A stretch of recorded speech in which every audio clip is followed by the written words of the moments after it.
की गलती भी मत करना। तुम मेरे दामाद नहीं हो, मतलब नहीं हो, मतलब नहीं हो। मेरा दामाद सिर्फ चिराग है, चिराग, और वो बहुत जल्दी तुम्हें यहां से भगाकर तुम्हारी जगह पर आकर बैठ जाएगा। अगर तुम्हें लगता है कि तुम इस घर का या इस परिवार का हिस्सा हो, तो इस गलतफहमी को जितनी जल्दी हो सकी उतनी जल्दी अपने दिमाग से निकाल देना। अभिनव को शर्मिला के मुंह से ऐसी कड़वी बातें सुनने की आदत हो गई थी, इसलिए उसने कुछ नहीं कहा। वो बस अनन्या के कमरे के दरवाजे के बाहर आकर खड़ा हो गया था। अंदर से अनन्या के जोर जोर से हंसने की आवाजें आ रही थी।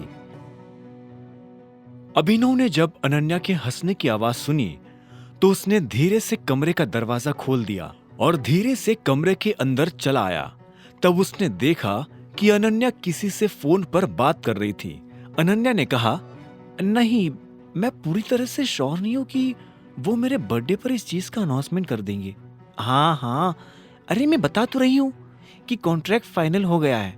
और सच में मैंने जो इसे फाइनल करवाने में एफर्ट्स डाले थे, दादाजी ने उसे एक्नॉलेज किया है। इतना कहते ही अनन्या और जोर से हंसने लगी थी। इधर अभिनव को और ज्यादा भूख लगने लगी थी। वो जल्दबाजी में अलाइना के घर से उठकर तो आ गया था, लेकिन अब उसे इस बात का पछतावा हो रहा था कि उसने वहां कुछ खाया क्यों नहीं। लेकिन अब कुछ नहीं हो सकता था। वो धीरे से अनन्या के बिस्तर की दूसरी तरफ आकर बैठा और कंबल ओढ़कर लेट गया। तब तक अनन्या की नजर अभिनव पर पड़ चुकी थी। उसने फोन पर कहा, चल चाहत, मैं तुझसे बाद में बात करती हूँ, अभिनव आ गया है। और इतना कहते ही वो अभिनव की तरफ पलट गई।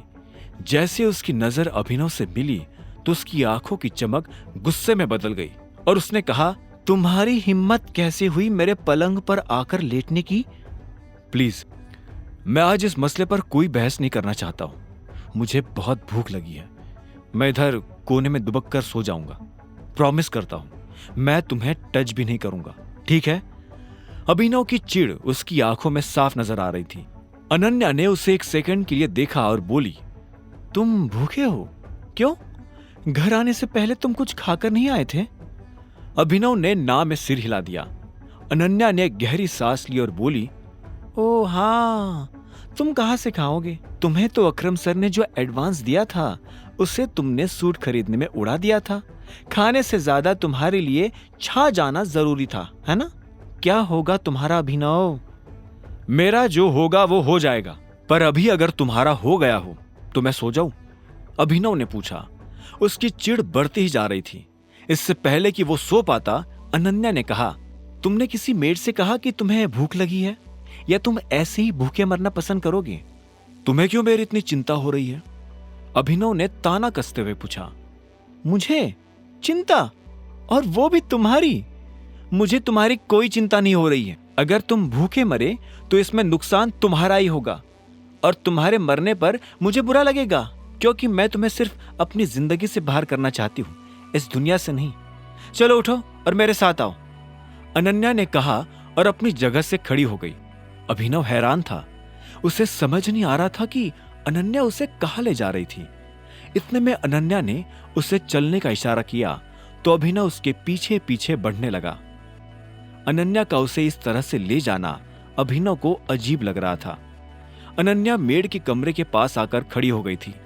उसने जैसे दरवाजा खटखटाया तो तुरंत 3 मेड कमरे से बाहर निकलकर उसके सामने आकर खड़ी हो गई थी। अभिनव ने देखा कि अनन्या उन तीनों से कुछ बात कर रही थी।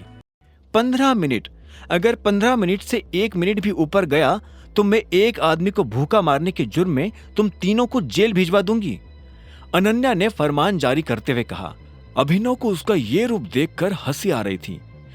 Thank you.